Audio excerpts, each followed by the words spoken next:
1:3 Ibrani 1:3 yang sebagai pancaran kemuliaannya dan gambaran wujudnya dan yang menopang segala sesuatu dengan firman kuasanya, ketika ia sendiri menghapus dosa-dosa kita, duduk di sebelah kanan keagungan di ketinggian.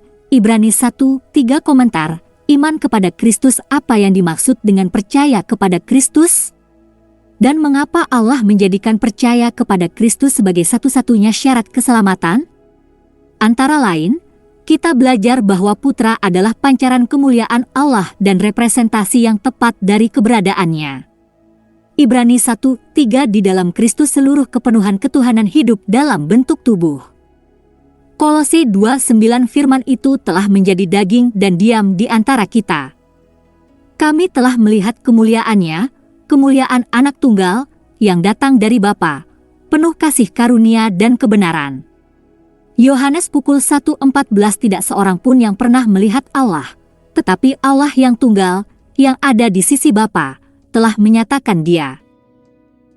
Yohanes pukul 1:18 Maka, antara lain, tentunya berkenaan dengan tabiat, preferensi, keyakinan, Yesus Kristus adalah persis seperti Allah Bapa. Menerima Yesus berarti menerima Bapa. Demikian juga Yesus berkata, Yohanes pukul 15:23 percaya kepada Yesus berarti menerima karakter, preferensi, dan keyakinan Allah sebagaimana tercermin dalam Yesus Kristus. Atau, lebih khusus lagi, percaya kepada Kristus adalah percaya kepada pribadi Kristus, ajaran Kristus, dan pekerjaan Kristus. Pribadi Kristus Yesus Kristus pada dasarnya adalah Allah dalam daging. Pada mulanya adalah firman, dan firman itu bersama-sama dengan Allah, dan firman itu adalah Allah. Dia pada mulanya bersama-sama dengan Allah. Firman itu menjadi manusia dan diam di antara kita. Yohanes 1:3-14 Demikianlah kita mengerti bahwa itu adalah melalui Yesus Kristus sebelum inkarnasinya dalam daging, segala sesuatu dijadikan. Segala sesuatu diciptakan oleh Dia dan untuk Dia. Kolose pukul 1:16 Dan Dia tidak hanya membuat segala sesuatu, tetapi juga sekarang menopang segala sesuatu dengan firman-Nya yang kuat. Yesus Kristus harus dihormati sama seperti Allah Bapa dihormati. 1. Karena Dia adalah Sang Pencipta, Yesus dianggap layak mendapat kehormatan lebih besar daripada Musa, sama seperti pembangun rumah mendapat kehormatan lebih besar daripada rumah itu sendiri. Untuk setiap rumah dibangun oleh seseorang, tetapi Tuhan adalah pembangun segalanya. Ibrani 3:3-4-2 Karena Dia adalah hakim, Bapa tidak menghakimi siapapun, tetapi telah mempercayakan semua penghakiman kepada Putra, sehingga semua orang dapat menghormati Putra sebagaimana mereka menghormati Bapa. Barang siapa tidak menghormati Putra, ia tidak menghormati Bapa yang mengutusnya. Yohanes pukul 5:23 Karena Dialah Tuhan Yesus Kristus bukan hanya hakim yang kepadanya kita semua harus memberikan pertanggungjawaban, tetapi lebih penting lagi, Dia adalah Tuhan. Dan mengakui Yesus sebagai Tuhan adalah penting untuk keselamatan. Jika Anda mengaku dengan mulut Anda bahwa Yesus adalah Tuhan, dan percaya dalam hati Anda bahwa Allah telah membangkitkan Dia dari antara orang mati, Anda akan diselamatkan. Roma 10:9 Yesus bukan hanya seorang Tuhan, tetapi Tuhan seperti yang dibicarakan dalam Perjanjian Lama. Jadi, aspek penting dari percaya kepada Yesus adalah menerima Dia sebagai Tuhan. Tapi apa artinya menerima Dia sebagai Tuhan? Beberapa orang akan mengatakan itu hanya berarti menerima keilahian Anda. Tapi Tuhan tidak hanya mengacu pada keilahiannya. Tuhan Allah berbeda dari konsep banyak orang tentang Tuhan. Bagi banyak orang memiliki konsep non-Tuhan tentang Tuhan, di mana Tuhan hanya dilihat sebagai teman atau mesin penjual otomatis ilahi, tetapi yang tidak memerintah Anda, seseorang yang tidak menuntut penyerahan, pertobatan, ketaatan, tetapi hanya menginginkan Anda untuk melakukannya. Cari kesenanganmu sendiri dan lakukan apa yang kamu inginkan. Tuhan, ini adalah Tuhan palsu. Itu adalah pandangan tentang Allah yang bertentangan dengan pandangan tentang Tuhan Allah. Yesus bertanya, "Mengapa Anda memanggil saya, Tuhan, Tuhan, dan tidak melakukan apa yang saya katakan?" Lukas pukul 6.46 kata Yesus, "Bukan setiap orang yang berkata kepadaku, Tuhan, Tuhan, akan masuk ke dalam kerajaan surga, melainkan hanya dia yang melakukan kehendak Bapa-Ku yang di surga." Matius pukul 7.21 Untuk diselamatkan seseorang harus mengakui Yesus sebagai Tuhan dengan niat melakukan apa yang Dia katakan. Jadi, apa yang membentuk iman kepada Kristus bukanlah sekadar mempercayai fakta-fakta tertentu tentang Kristus, tetapi juga berniat untuk menindaklanjutinya. Bagian 2. Pekerjaan Kristus, iman dalam darahnya, karya penebusan Kristus di kayu salib. Tuhan mempersembahkannya sebagai korban pendamaian melalui iman dalam darahnya. Roma pukul 3.25 Kristus membayar dosa-dosa kita, memuaskan sifat hukum Allah, sehingga pengampunan dapat diberikan dengan cuma-cuma. Sebab Kristus telah mati sekali untuk selama-lamanya karena dosa, orang benar menggantikan orang yang tidak benar untuk membawa kamu kepada Allah. 1 Petrus pukul 3.18 Iman dalam kebangkitan Anda. Jika Anda mengaku dengan mulut Anda bahwa Yesus adalah Tuhan, dan percaya dalam hati Anda bahwa Allah telah membangkitkan Dia dari antara orang mati, Anda akan diselamatkan. Roma 10:9 ini, bersama dengan mujizat yang dilakukan Kristus, merupakan bagian terbesar dari karya Kristus dalam Injil. Dan ketika Injil dihotbahkan dalam Matius, Markus, Lukas, Yohanes, dan Kisah Para Rasul, ini selalu disertakan, disebutkan, digambarkan sebagai peristiwa sejarah yang nyata. Menolak sifat historis dan fisik dari peristiwa-peristiwa ini berarti menolak Kristus. Misalnya, orang Muslim mengaku percaya kepada Kristus tetapi menolak fakta sejarah tentang kematian Kristus di kayu salib serta kebangkitannya dari kematian. Ini bersamaan dengan fakta bahwa mereka menolak Yesus sebagai anak Allah, jelas menempatkan mereka di luar iman yang menyelamatkan. Demikian pula ada teolog liberal yang melihat mukjizat Kristus, bahkan kebangkitannya, sebagai mitos belaka. Mereka keluar dari iman. Kristus sendiri berkata, Anak Manusia perlu menderita banyak hal dan ditolak oleh tua-tua, imam kepala dan ahli hukum, dibunuh dan dibangkitkan pada hari ketiga.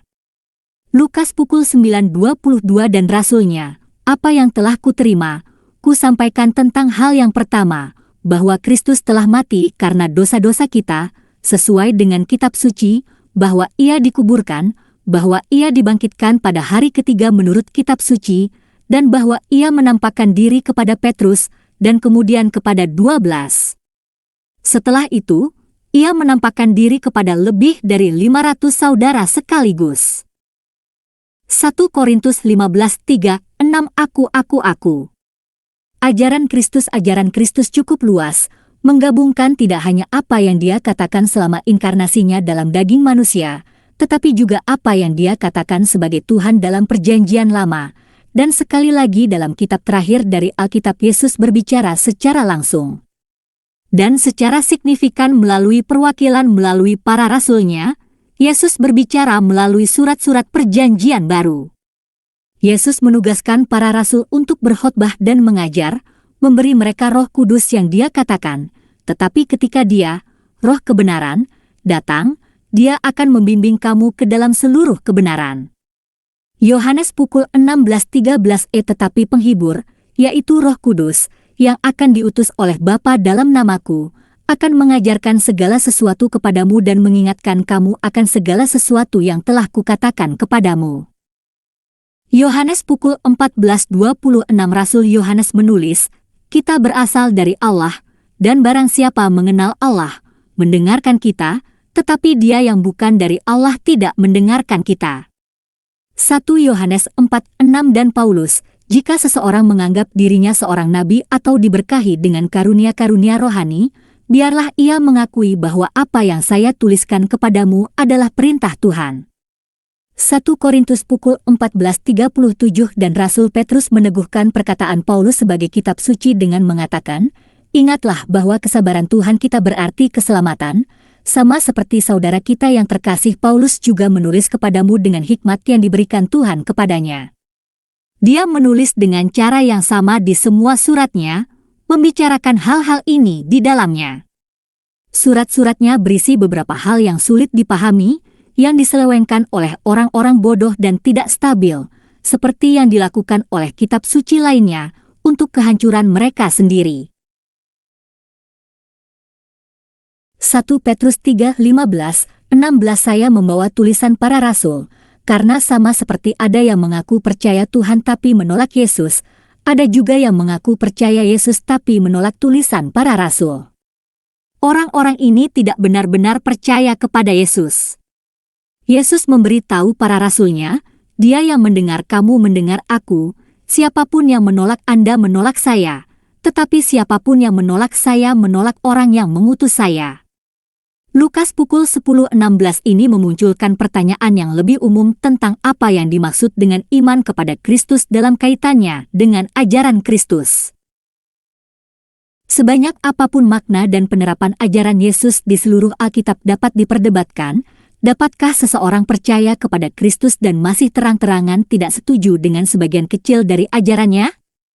Apakah dapat diterima untuk mengatakan bahwa seseorang dapat mempercayai 99% dari apa yang Yesus katakan, tetapi sama sekali tidak setuju dengan Kristus pada 1% dari ajarannya? Tidak. Alasan mengapa, pertama-tama, dapat dinyatakan secara akurat bahwa orang tersebut tidak percaya apa yang Yesus katakan, dan karena itu orang tersebut tidak percaya kepada Yesus. Kedua, orang seperti itu percaya bahwa Yesus bisa salah, tidak mewakili Tuhan, dan dengan demikian orang seperti itu tidak percaya pada Yesus sebagai tidak bisa salah. Ketiga, karena mereka menolak untuk menuruti apa yang Yesus katakan, mereka menolak Dia sebagai Tuhan. Pertanyaan diskusi apa artinya percaya kepada Yesus? Menurut Anda mengapa Allah menjadikan percaya kepada Yesus sebagai satu-satunya syarat keselamatan? Siapakah Yesus Kristus? Bisakah keilahian Anda dibuktikan dengan tulisan suci?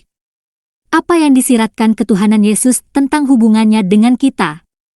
Apa arti dari mujizat-mujizat Yesus? Dan khususnya tentang kebangkitannya dari kematian?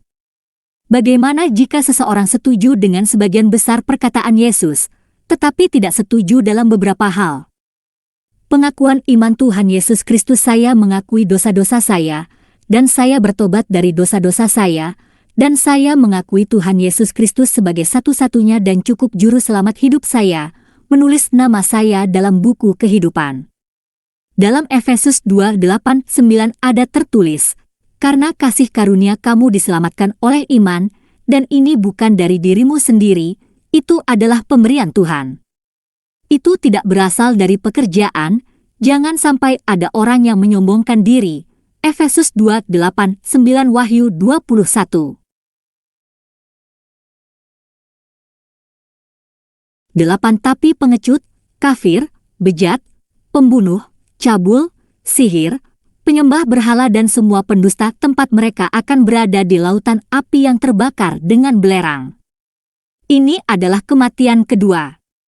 Wahyu 21:8.